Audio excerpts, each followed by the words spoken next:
I think the next speaker that is going to be with us, I'm not sure whether we need to introduce him because he is a big name that does not need any introduction. But however, I will still have to highlight of who he is. Yeah, the next topic, I think everybody look forward to have, because especially with this pandemic, we all need to upsell. We all need to upskill, and we all need to know more about how to make our spa revenue higher than before. So the person that will be delivering this interesting topic today is already here with me. He is a very passionate spa person, not just a spa person. He's actually a writer, a speaker. He's also very busy recently with one of the very interesting event that he's doing. He's doing speaking on YouTube. He's also very active in LinkedIn. Is none other than Mr. Trent Mande. He's currently holding the position of the Senior Vice President of Mandarin Spa. But before he is moving into the spa industry, he's also already being very well known in the hotel industry. To name a few, he was a part of the Six Senses group as well as the Como in Ubud, Bali.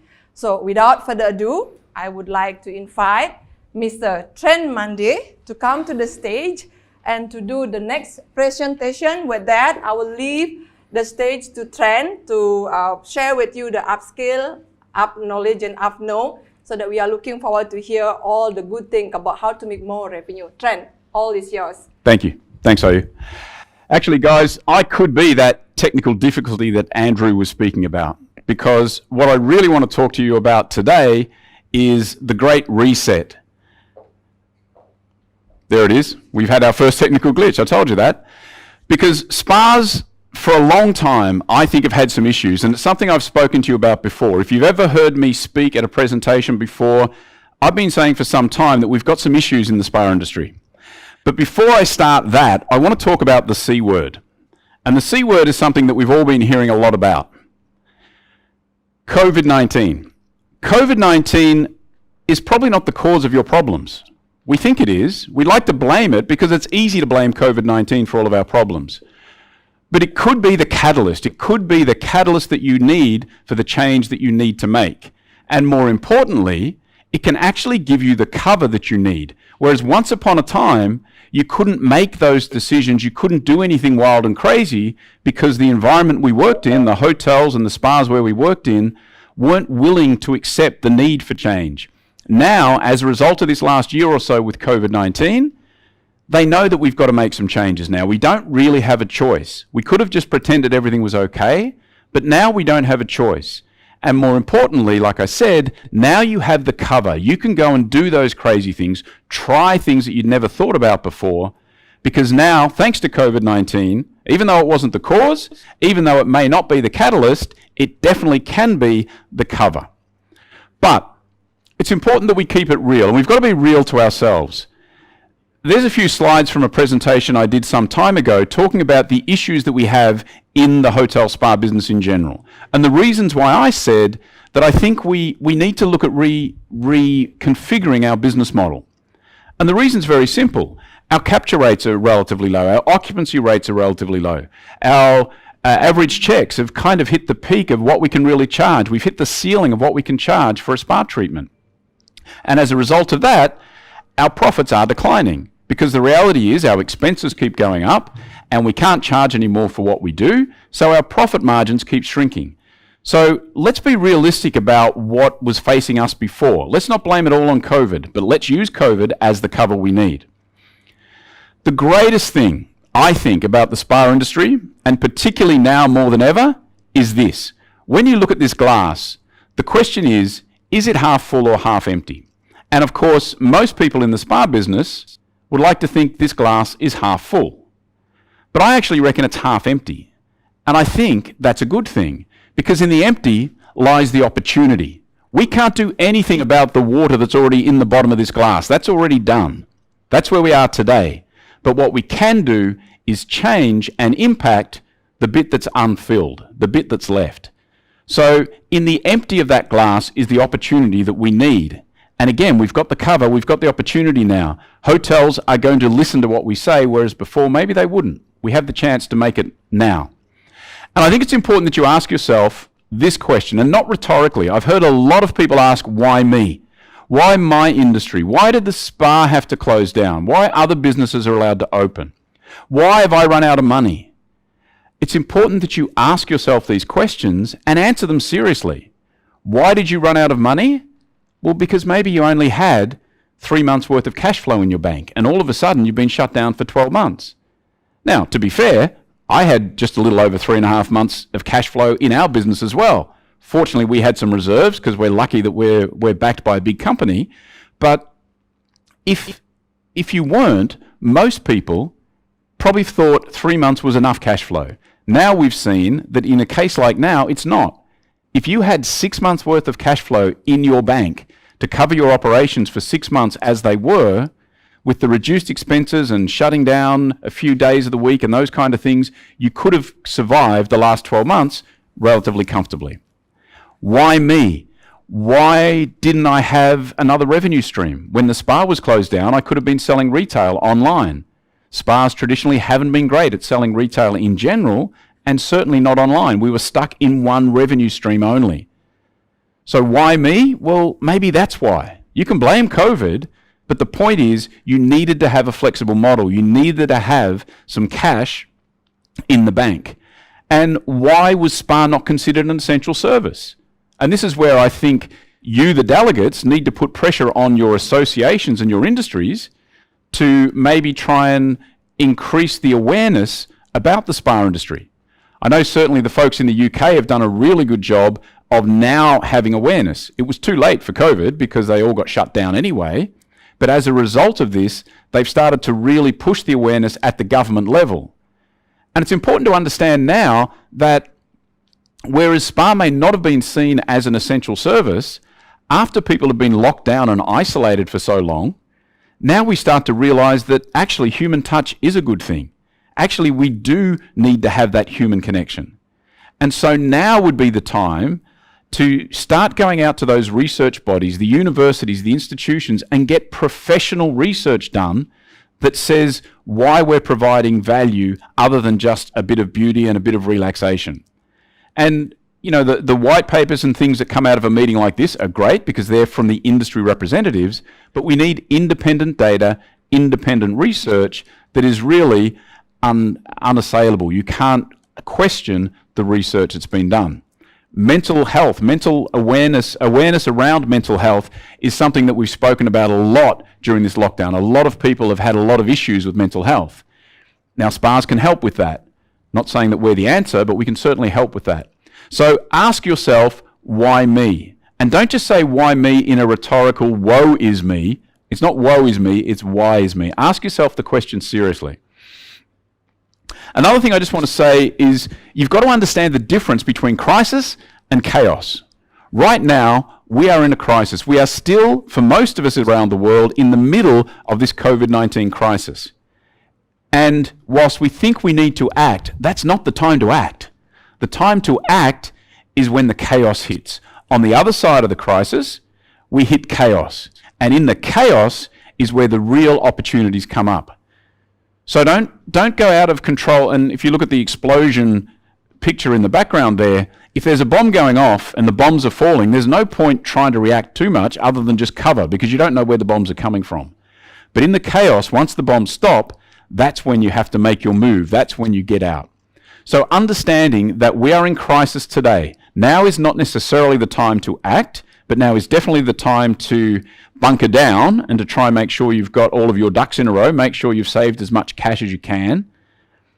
But think about the chaos that is going to come on the other side of this, because there is going to be a hell of a lot of chaos out of this. It's already happening in other industries. We're going to see it as well.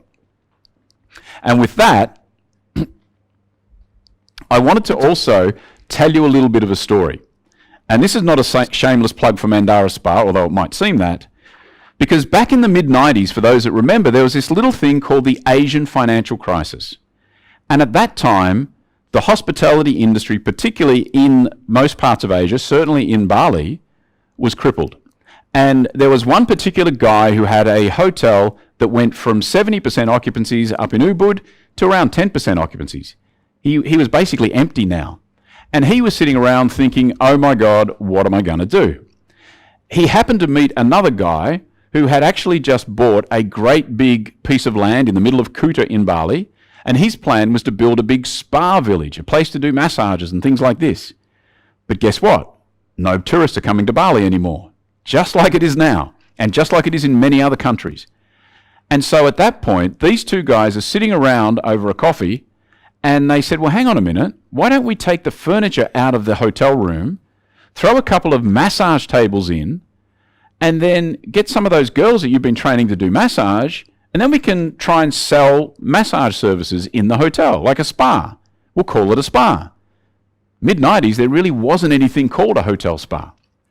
Mandarin Spa was born out of a crisis just like now. Here we are today, 25, 26 years later, still going. Strong? Well, I'd question whether we're going strong, but not many of us are at the moment. But the point is, out of that crisis, out of that impending chaos, there was a massive opportunity, and that opportunity was to create the hotel spa experience, which really Mandarin was one of the founders of. And so there is an opportunity. You may not see it yet, but I guarantee you there's opportunities there. So all you need to do is keep your eyes out, and most importantly, start thinking a little bit differently. I've been saying for a long, long time now that the hotel spa of tomorrow is only going to be 20% of what it is today. I've got a few little ebooks on my personal website. This is not a Mandara plug. This is my own personal website. All these books are free. All the content that I put out that you mentioned is all on my website for free. So I would actually encourage you to go and have a little bit of a look at this one, because one of the things that I say is that the hotel spa of tomorrow will be 20% of what it is today. So that 20% is going to be the massage, the manicures, the pedicures, the facial. And so then the obvious question is, what's the other 80%? Well, here's the interesting thing. The 80% is going to vary from hotel to hotel, spa to spa. And it can actually vary from one hotel to the other that is literally right side by side on the same road, based on a different market mix. And people say to me, well, hang on, if it's going to be 80% different, how do we still call it a spa? To which I go back to 1995 and 4 and 3 and 2, when we didn't know what a hotel spa was. We sometimes forget. If you talk to someone who's maybe in their 30s these days, they assume that spas have always been in hotels. It's not the case. I remember doing a business plan for a hotel in Perth back in the early 90s. And we looked at our SWOT analysis, our strength, our weaknesses, opportunities and threats. Our number one strength was our gym. And it was a rubbish gym. It was just a few very basic stations. That's all it was. But nobody was talking about spa back in the early 90s. So the question is, what's the other 80%? I don't know. So I'm not going to tell you. But I've got a few ideas that maybe you can play with. And what I would encourage you to do is understand that in this time of post-COVID and even current COVID, we have the cover to try new stuff. You've got nothing to lose. One of the things that we could potentially do is something I've spoken about again a couple of times, this idea of what I've very creatively called the Spa Plus. Spa Plus is basically a combination of different things. So take maybe an airport spa model, combine it with something like this, like a corporate lounge in a hotel where you get your food and beverage, a nice place to hang out, nice view of the park. And then add together with that something like butler service. So you can go, have a massage, have a manicure, have a facial. You can also have some food, and you can also maybe get your shirt ironed. If you're staying in a hotel for business, you come down in the morning, you get somebody to iron your shirt while you're actually sitting down, having a massage or having some food or having something else done. Ladies, get the nails topped up or get their bag polished, or the guys get their shoes polished and have a foot massage. It's a combination of services. The future for the hotel spas especially is a combination of multi-use, multi-function kind of spaces. We have to get out of our mindset that a spa must have 5, 6 treatment rooms. It must have 2 or 3 double rooms with bathtubs and showers and all this stuff. That's a nice to have, but it's been done. It's been done for 20 years now. So if you want to try and find a way to do something differently, start thinking outside of the box. Start thinking about a combination of different ideas. The other thing that we can think about is be this. Be a place that completes this triangle. We've got home and we've got work, and you might have heard of a little coffee brand that tried to create this. They created the third place. Starbucks created the third place. We could be the third place. The spa could be the place you go between work and home and just hang out. Now, the current spas, maybe not. But the model we just looked at earlier, where you've got, say, a corporate lounge area, you've got a guest area, you've got a food area, it could be a place that you do actually want to hang out. So spas could really, truly become the third place. It's a massive opportunity for us to bring outside guests to the hotel, which is something traditionally we've always struggled with, right? I mean, a lot of us pretend that we're going to get lots of guests from outside the hotel. Reality hits in, and we realize that guests don't want to cross the threshold to the hotel to get to the spa, because it's the same as the other one. You know, look, we in the spa industry like to tell ourselves how amazing our facility is, and it is. But the other guys is amazing too. They're all beautiful. And so we've got to find ways to do something differently. Becoming the third place, a multifunction, multi-use space. And that third element, the 80% element, if you like, it might be in one hotel a co-working space. In another, it might be a retail space. Think about all the retail brands that are out there right now that need some exposure, that can't get it in their shopping malls. I was in a local mall here in KL on the weekend, which was normally chock-a-block by 1 o'clock in the afternoon. I could get a car park at 3 o'clock in the afternoon because people still, even though we could, people weren't traveling.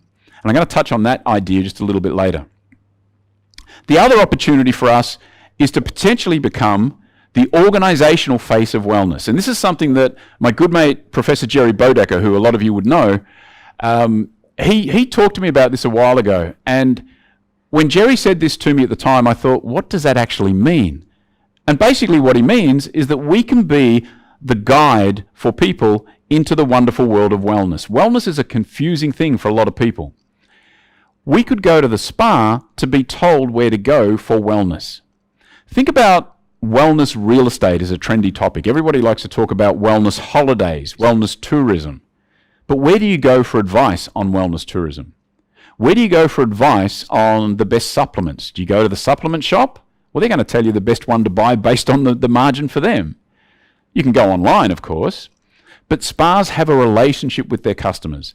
And if you've maintained that relationship during this tough period, you then have an opportunity to leverage that to become the trusted source of information on all things wellness.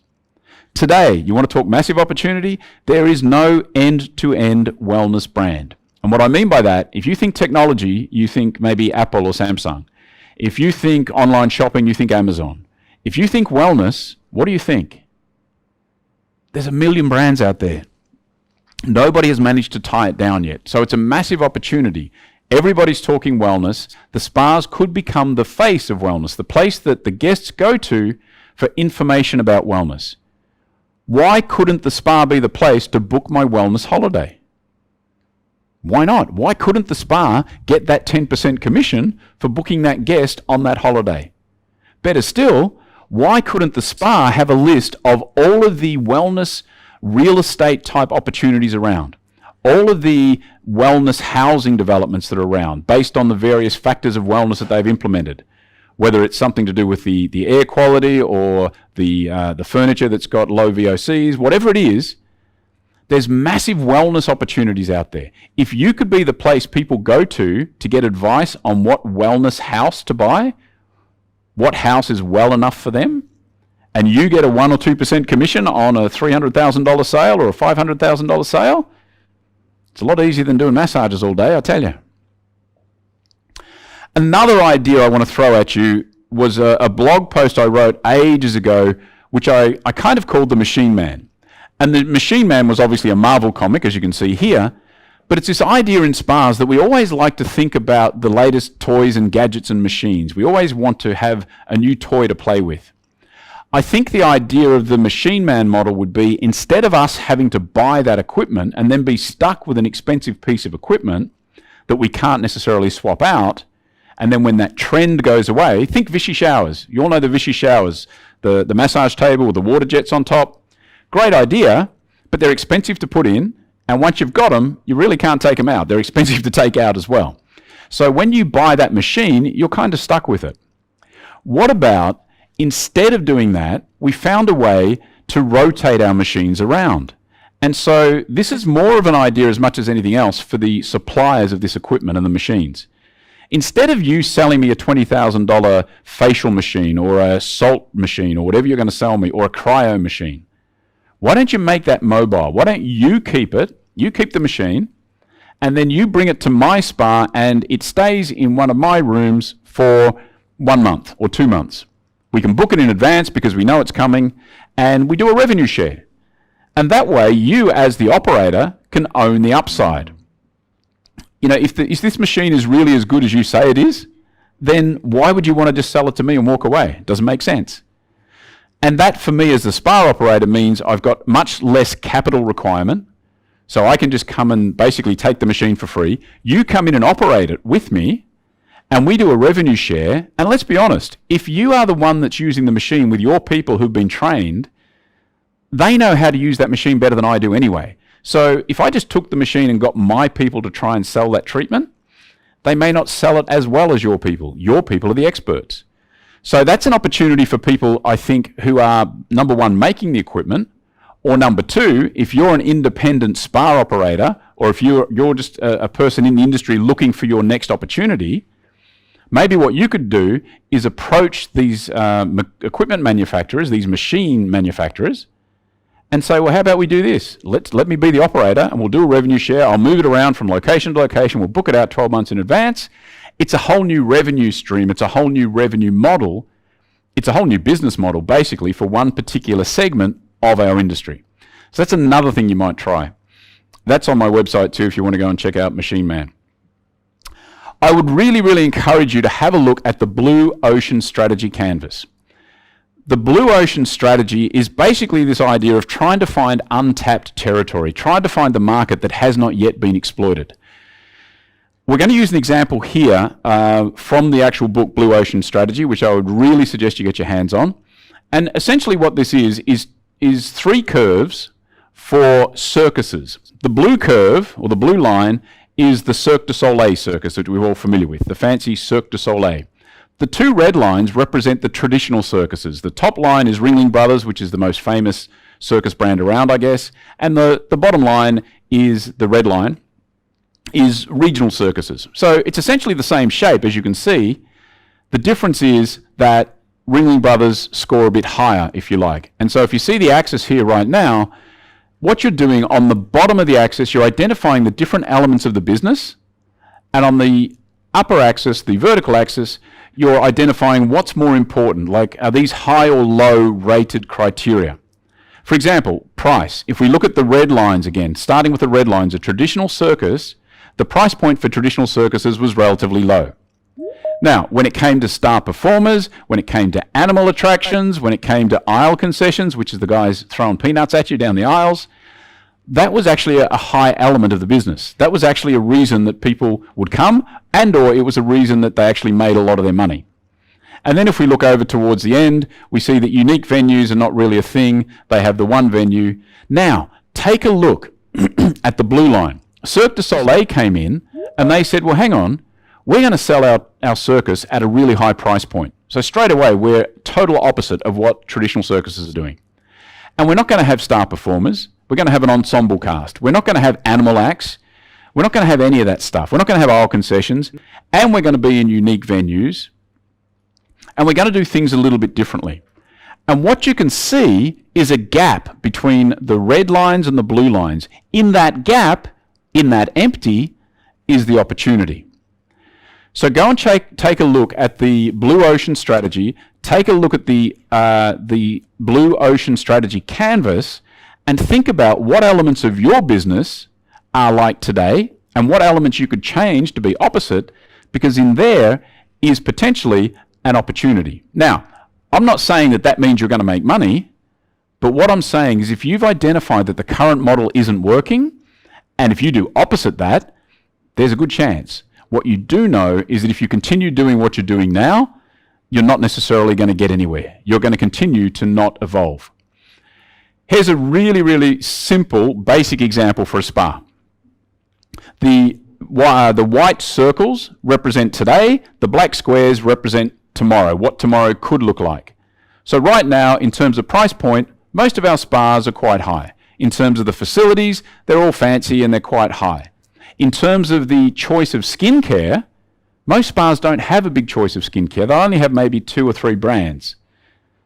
When we look at the therapists aren't really the reason why people are coming. Even though we like to think they are, you talk to a guest in any hotel, do they know who their therapist is before they get there? Usually not. And of course, the other idea is the treatments. The treatments are pretty much in the middle of what we do. There's a fairly high selection, but again, they're kind of all the same. So let's create something totally opposite. Let's create a spa model with a low price point, super low price point.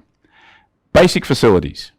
When it comes to online products, comes to skincare products, we are going to offer multiple choices because we can do them online. We can sell anything. You could have every single skincare brand available if you wanted to. When it comes to when it comes to the treatments, we're only going to have a few treatments. Right now, there are too many treatments in most spas. So we'll just have a few treatments. And when it comes to the therapist, we're going to elevate the therapist. We're going to make the therapist the key reason for being. And then we're going to add this little revenue stream called nutritional supplements. Because why not? Something that you don't have right now, you can all of a sudden add something new to your business model.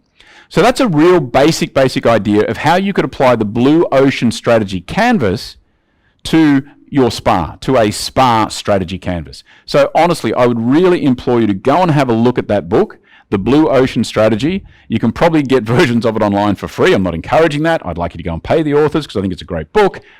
But there's a lot of work being done on it. There's a lot of YouTube's videos on it. There's a lot of stuff you can find out. Pop-ups. I will leave you with pop-ups. Pop-ups are crucial. You can pop up anything. Think of any brand out there, and you could bring that brand into your spa.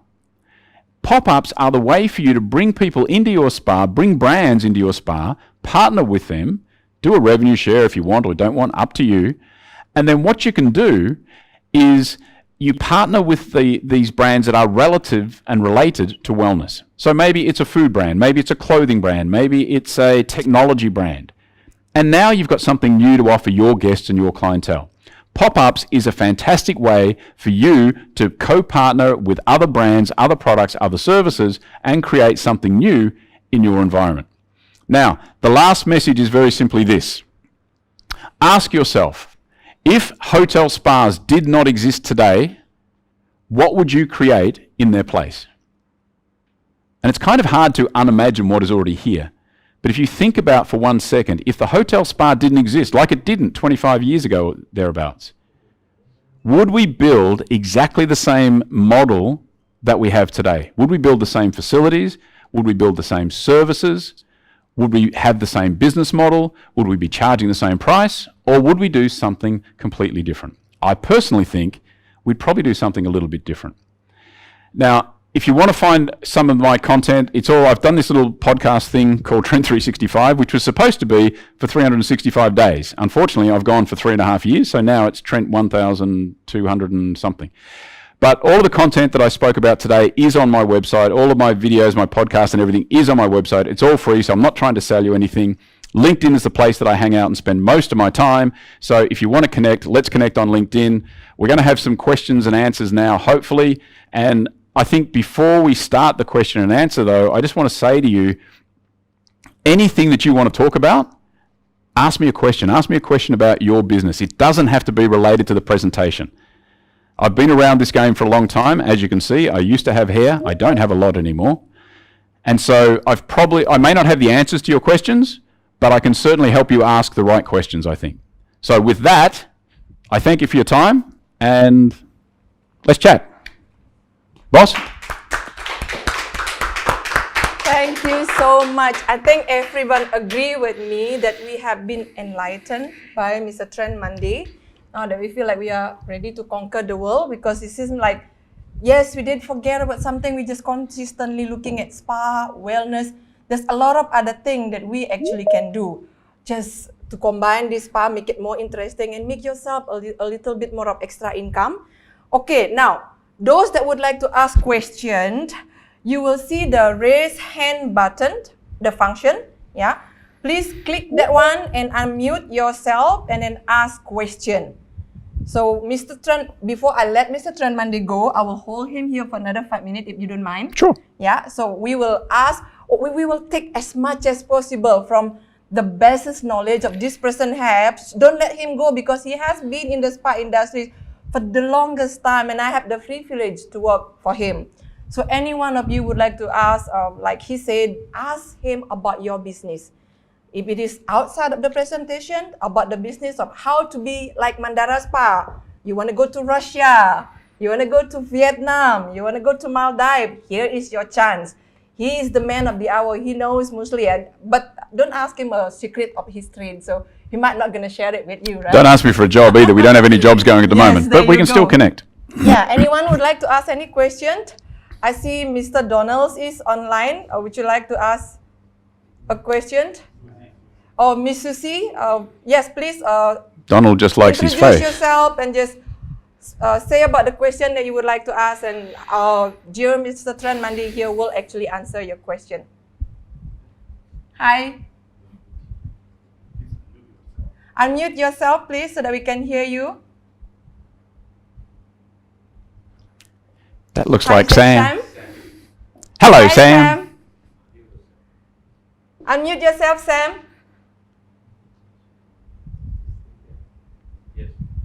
Okay. Go ahead.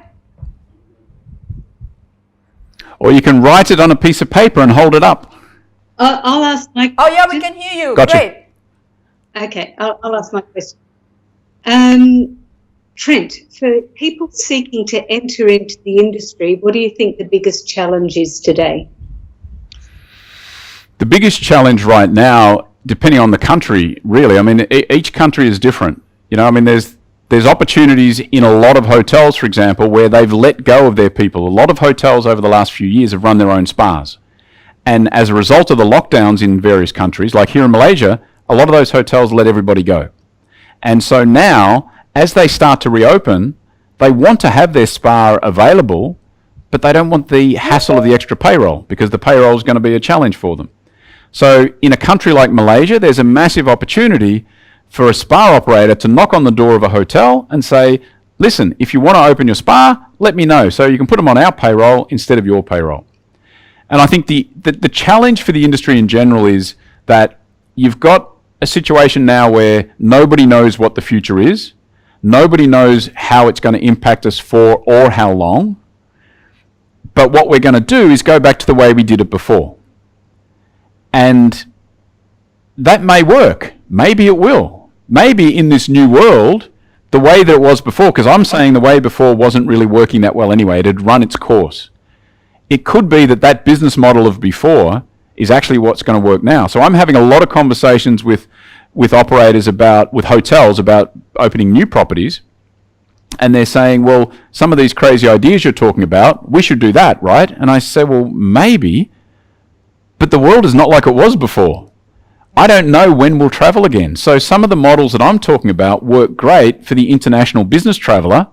You know, the Spa Plus model I mentioned works great for the international business traveler, but they're not coming to Malaysia for another 12 months maybe. So I think the challenge for someone coming into the industry right now is trying to understand that nobody knows what the future is. My worry is that we're all going to revert to how it was before, and we're not going to have the appetite for change.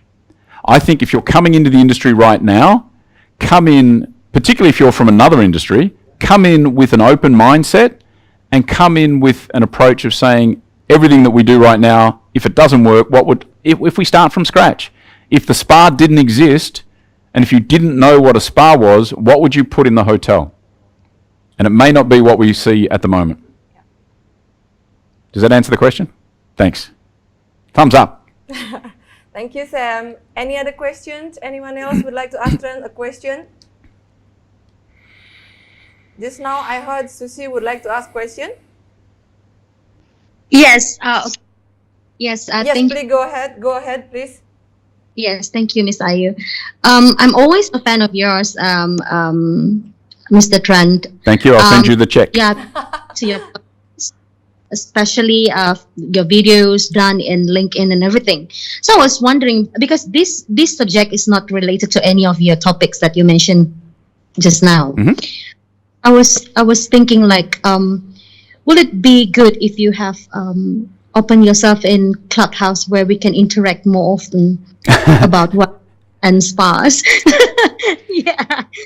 Yeah, look, I went down the rabbit hole of Clubhouse when I first got on about a month ago, and I loved it. I thought it was brilliant. And I literally found myself over a weekend stuck in Clubhouse. I just couldn't get out. I take it on board. If you're on Clubhouse, connect with me. If you don't have if you don't have a Clubhouse invite, I've currently got, I think, 8 invites. So if you send me a message on LinkedIn, I can invite you. I think it's still only iPhone, right? Is it still? I don't think Android is available yet. And then if somebody wants to come and co-host a room with me, because you've got to have at least 2 people, otherwise it just gets messy.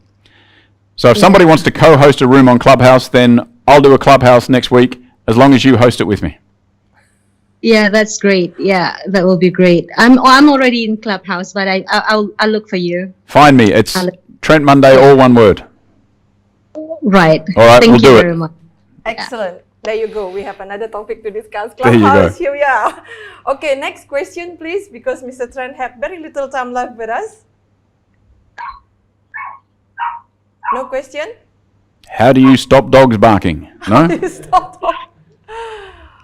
Okay, if there is no more question, or if the question come later, please don't be hesitate. You can still type it down or send an email to us.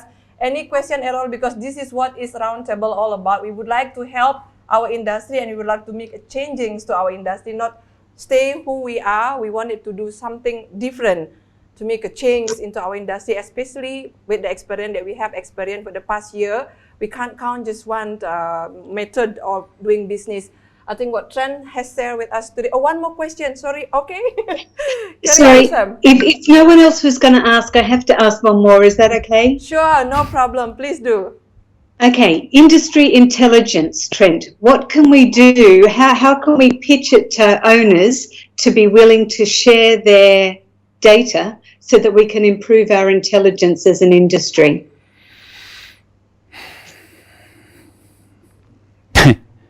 You've got to try and convince them that making the pie bigger is good for everybody. That's the short answer, but I don't know how you're going to do that. The reality is that most hotel GMs, for example, or GM or owner groups or management groups have their own KPIs and their own incentives based on their own individual performance, and they feel that if they're giving their guests away to you, honestly, Sam, it's like poaching staff. Something you and I... Hotels share their data, and it's anonymized, or whatever you call it, de-identified. Hotels share it, and there's a lot of good intelligence that comes out of that to improve the quality of the industry, not necessarily the size. So why can't spas do the same thing? I don't get it, why they're not sharing. Sorry, I thought the point was, why aren't hotels sharing it more? But if it's why aren't spa operators sharing it more, then it's kind of the same answer. We are protective of our own little realms, and we think that we cannot give our guest data away to somebody else. As you said, even if it's anonymized, it doesn't really hurt you.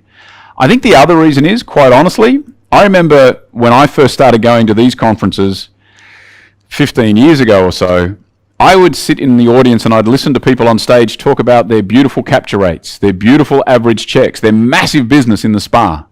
And I used to sit there as the operator of a fairly big company and think, geez, we're not doing that good.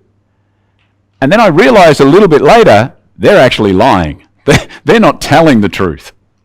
So I think part of it is that we are protective of our little domain. We talk about the spa and wellness industry being a place where everybody likes to share. We don't like to share financials. And to your point, we don't like to share a lot of data. And I think the main reason for that is that we don't like what that data says. Even now, when I talk to people at events, people tell me what their capture rates are, or I tell them our capture rate in a city hotel is 1%, and they look at me like, yeah. It's like their shoulders just relax. It's like, mine too. Yeah. But they expect me to say 12%, which is not. No. So I think there's that veil. You know, we like to put the veil of mystery. Behind the magical curtain is a short, little, fat, bald man, not me, with a big megaphone The Wizard of Oz is the reference, if anyone's worried about what the reference is. There's a short little fat man yelling and screaming big noises when in fact the truth is a little bit different. So I think sometimes we're just not comfortable with the truth, to be honest. Yeah, true. Okay, Sham. Okay, we're running out of time. We'd love to have him here with us because he's such a fantastic speaker that gives so much of knowledge. And handsome. Change you. And he's handsome. He's losing 20 kilos, everybody. Okay, so... Bye, boss. Yes, Thank with you. that, thank you so very much for today here live with us, especially live. It Thank makes you. it so much more interesting. See you, kids. And I hope that we will see him again. If anybody else would like to join him again in the LinkedIn, and he's very active there. And with that, I will say my thank you and hope to see you again. Okay. Bye for now. Oh, we're going to take a photo. Hang on. We need a photo. Let's take photo. This is going to be exciting for the audience. We're taking a photo. Yes. We're done? Oh, no. 1, 2, 3. Wow. Talk about dead air on radio. That's terrible, isn't it? Okay. Thank you. We're done? Okay. Thank you, Trent. Thanks, boss. Bye-bye. Bye now. Have a good day. Thank you, and you too. Okay, so